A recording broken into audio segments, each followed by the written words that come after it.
लगाएं। इसका कारण एक ही समझ में आ रहा है। क्या किसी ऋषि मुनि के द्वारा सिंहासन के लिए तप किया गया होगा। वो चाहता है हम बन जाए, हम बन जाए, हम बन जाए। बनने के लिए तो सारा संसार परेशान है, लेकिन हम उसे राजा बनने नहीं देंगे। चल करके पता लगाऊं, देवलोक जाऊं कि पाताल लोक जाऊं कि मृत्यु लोक जाऊं, कौन से लोक में पता लग सकता है। वैसे ऋषियों का बसेरा तो मृत्यु लोक में होता है, वहीं पूजा पाठ हवन आदि ज्यादा होता है। इसलिए चलता हूँ, ऋषि मुनियों का पता लगाऊंगा कि हमारे महाराज के सिंहासन के लिए कौन पूजा कर रहा है। अरे देखो मेरा, मैं पता लगाऊंगा, जंगल जाऊंगा। अरे जाता बंदा हिंसर गिर गो, धूत कहा था देवों का, धूत कहा था, भूत कहा था, दूत कहा था, भूत कहा था, जीवेला का देव का। जाता बंदा हिंसर गिर गो, जाता बंदा हिंसर गिर गो, धूत कहा था देव का, धूत कहा था, भूत कहा, जीवेला का देव का।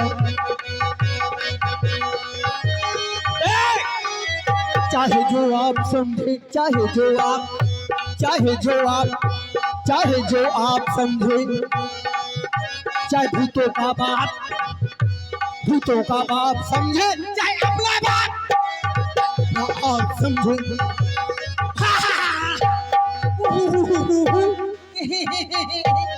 जाता बंदा हिंसर गिर गो, कहा देव।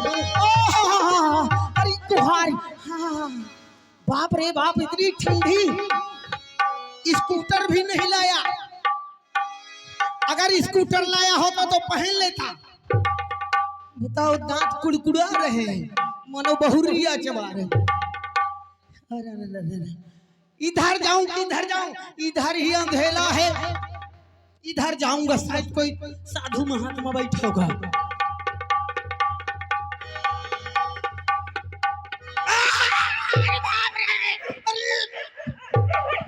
दूर दूर दूर दूर। वाह बाप रे बाप, इतना बड़ा जानवर बैठा है। वो देखो यहाँ से दिख रहा है, मुंह फाड़े बैठा। शेर है, लेकिन शेर बच्चू, तू अगर शेर है तो हम सवाओ शेर है। हमारी दम्बुक तो आए, ठहर बताता हूँ।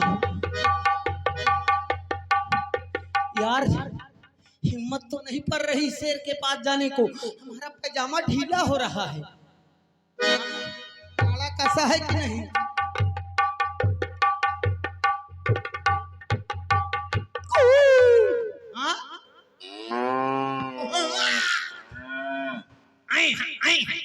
गौ माता है, बोल रही है, माता जी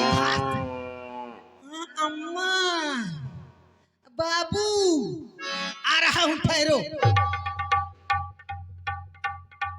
ओहो,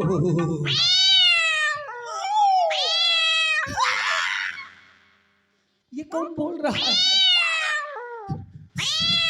सांप ने मेढक को पकड़ लिया है, या तो मेढक ने सांप को पकड़ लिया है, दो में एक है, उसी की आवाज है। ठहर बच्चू, आप तो बचोगे नहीं, क्योंकि मैं भी काला देव हूँ, काला देव।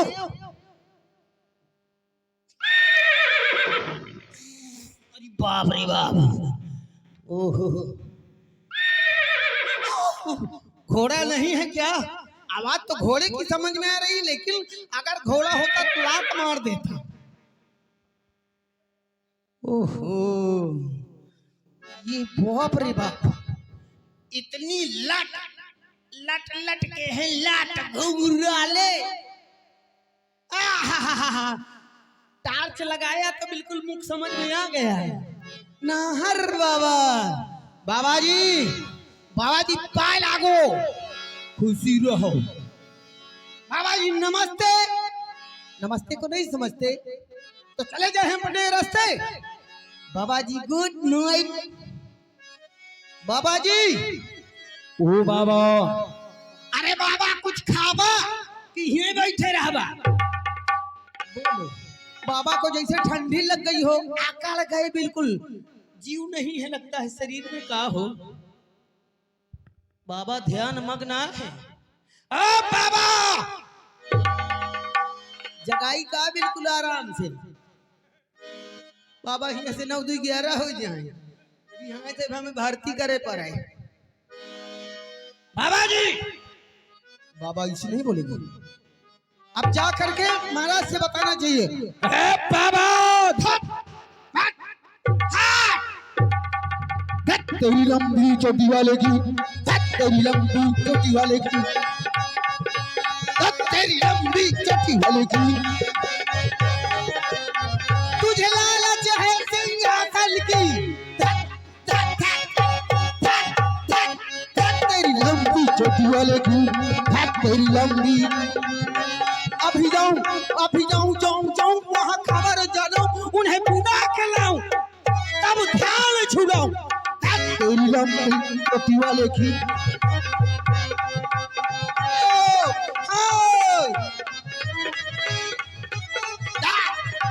तेरी लंबी चोटी,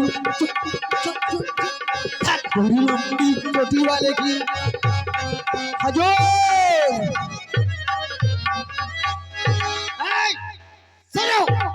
तेरी लंबी।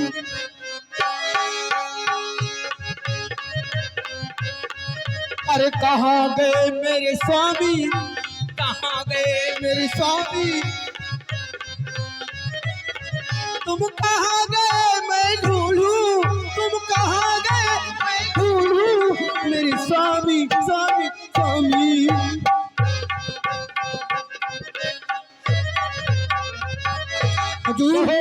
कहो प्यारे काला देव। जी जी, क्या समाचार है?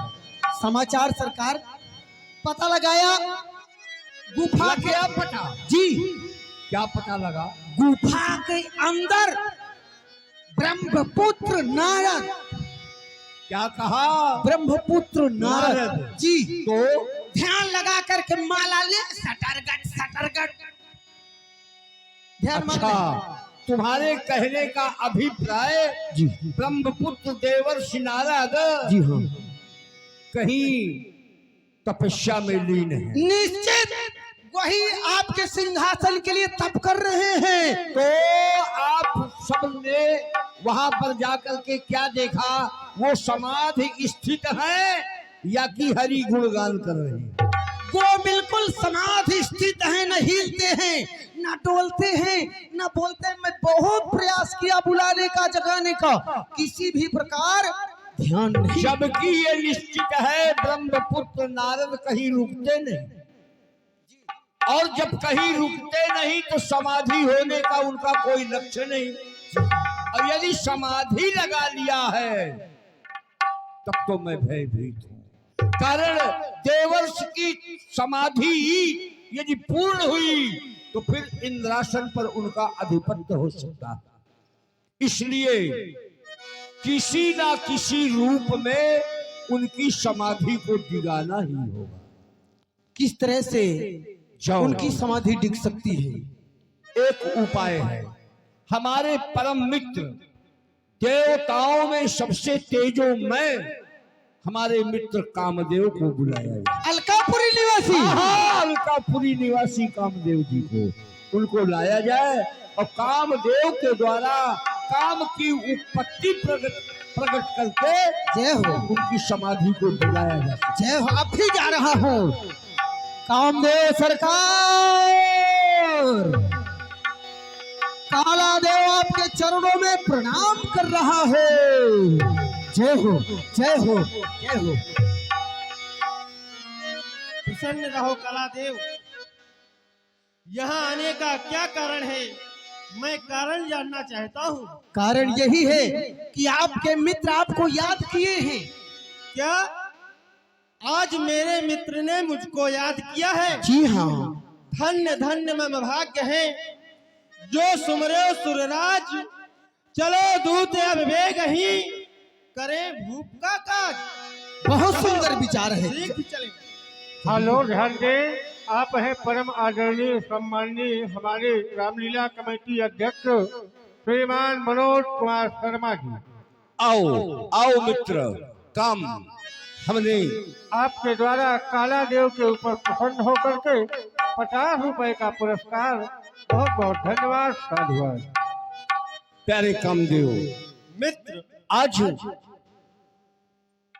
आपके हृदय में ये चल रहा होगा कि आखिर आज देवराज ने मुझे क्यों याद किया। यही तो मैं तो जानना चाहता हूँ। उसका महान कारण है इस समय ब्रह्मपुत्र देवर्षि नारद के द्वारा हिमालय की किसी गुफा में भयंकर, जबकि नारद का अपना स्वभाव है वो कहीं रुकते नहीं, स्वयं सिद्ध संत हैं, ब्रह्म के पुत्र हैं, लेकिन वो तपस्या कर रहे हैं। मेरा सिंहासन अकस्मात हिला और जब मैंने पता किया तो पाया त्रैलोक में इस समय देवर्षि नारद के अलावा और कोई तपस्या में लीन नहीं। जो नारद कहीं एक घड़ी रुकते नहीं, वो नारद निरंतर तप में हैं। मुझे लगता है कि वो मेरे सिंहासन की प्राप्ति के लिए ऐसी कठिन तपस्या कर रहे हैं। तो मेरे प्यारे मदन तू कहना मेरा मान, मैं व्याकुल हूँ चित्त से ऋषिना लद के ध्यान। इसलिए जैसे ही हो मित्रवर मेरा शोक हटाओ, आज ऋषि नारद के द्वारा ये मेरा राज्य बचाओ। मित्र, आपके द्वारा बताया गया कि नारद जी की समाधि से आपका आसन हिल रहा है। अवश्य और हमें उनकी समाधि दिखाने जाना है। अवश्य। नहीं मित्र, क्यों? मैं उनकी समाधि दिखाने नहीं जा सकता। कारण? आकाश के तारे गिनना आसान है, आकाश के तारे गिनना आसान है, लेकिन नारद जी की समाधि दिखाना कठिन है। मित्र, क्षमा करें अपराध मुनिन को, दुख नहीं देना चाहिए, क्रोध करें तो भस्म करें, इसीलिए मुनिन को डरना चाहिए। एक बार मैं गया था, कहाँ? कैलाश पर्वत शंकर जी की समाधि दिखाने। एक बार गयो शिव के डिंग में, तन जार दियो तन रोतन मेरो, मेरा पूरा शरीर भस्म कर दिया, इसीलिए मैं समाधि दिखाने नहीं जा सकता। परम मित्र मदन, तुम भगवान आदिभूतेश्वर परम प्रभु त्रिलोकी सर्वोपरि भगवान शिव की समाधि दिखाने गए थे ना? तो मैं भगवान शिव के पास नहीं भेज रहा, और न भगवान शिव को इंद्रासन की आवश्यकता है। आवश्यकता है तो ब्रह्म के पुत्र देवर्षि नारद, क्योंकि मन के गति से त्रैलोक में आने जाने की केवल और केवल नारायण के द्वारा अनुमति है, तो देवर्षि नारद को।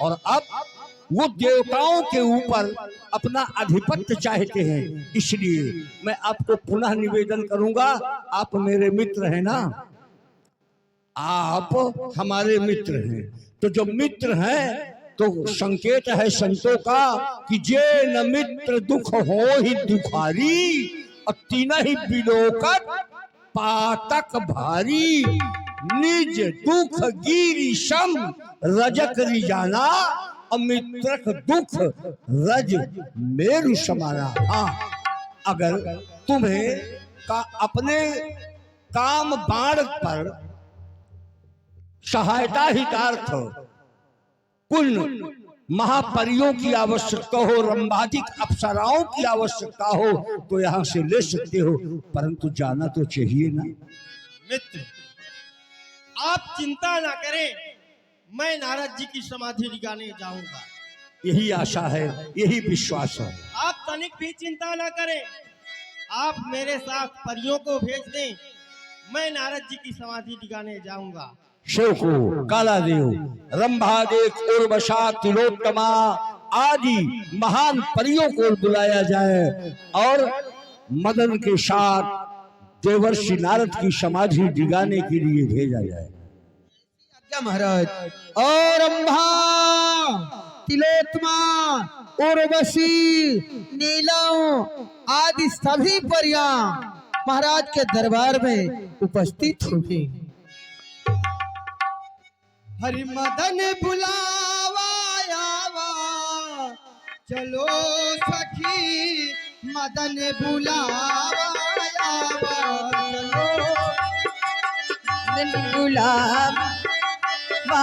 चलो सखी मदन बुलावा,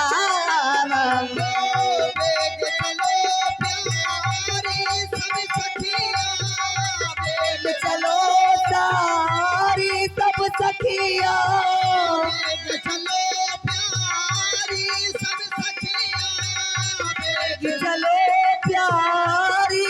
सखिया,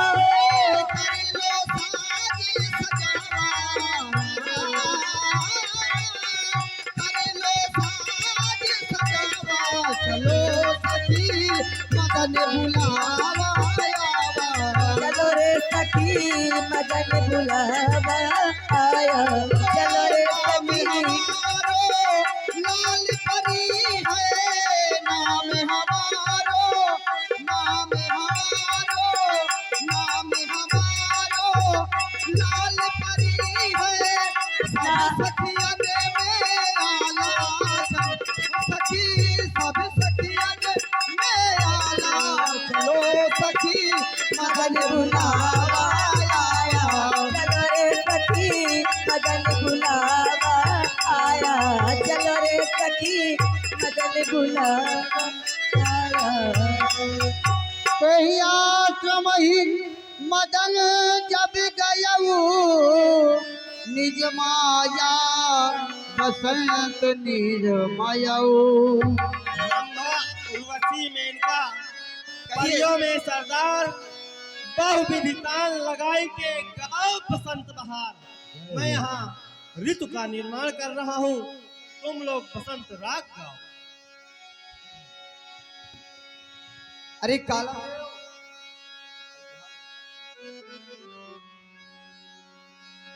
चली सुहावन त्रिविधि बयारी, काम प्रसान बढ़ावो निहार। अरे काला देव ये जंगल में कहाँ ले आए? अरे जंगल में मंगल मनाएंगे तभी तो मजा पाएंगे, यहाँ ठंडी में अकड़ जाएंगे, अब बच के जब घर जाएंगे तो बहुत मार पाएंगे। क्यों? हाँ? अरे ठंडी में लाए हो, कारण नहीं बताते अरे हो। कारण सुनो, किस लिए बुलाए हो? जंगल में तुमको ले जाएंगे गुफा के अंदर। गुफा के अंदर? हाँ। वहाँ क्या करेंगे? अरे वहाँ करेंगे, वो क्या करेंगे? सुनो, ये क्या है? देवर्षि नारद बैठे हैं माला लिए ध्यान मग्न। अच्छा, उनका ध्यान दिगाने के लिए तुमको लाया गया है, निमंत्रण में नहीं लाया गया है। ए सुनो, कहो। देखो बाबा जी को पहले प्रणाम करो, आशीर्वाद लो, बाबा जी को मोहित कर दो। हमारे महाराज ने 6 ऋतुओं का निर्माण कर दिया,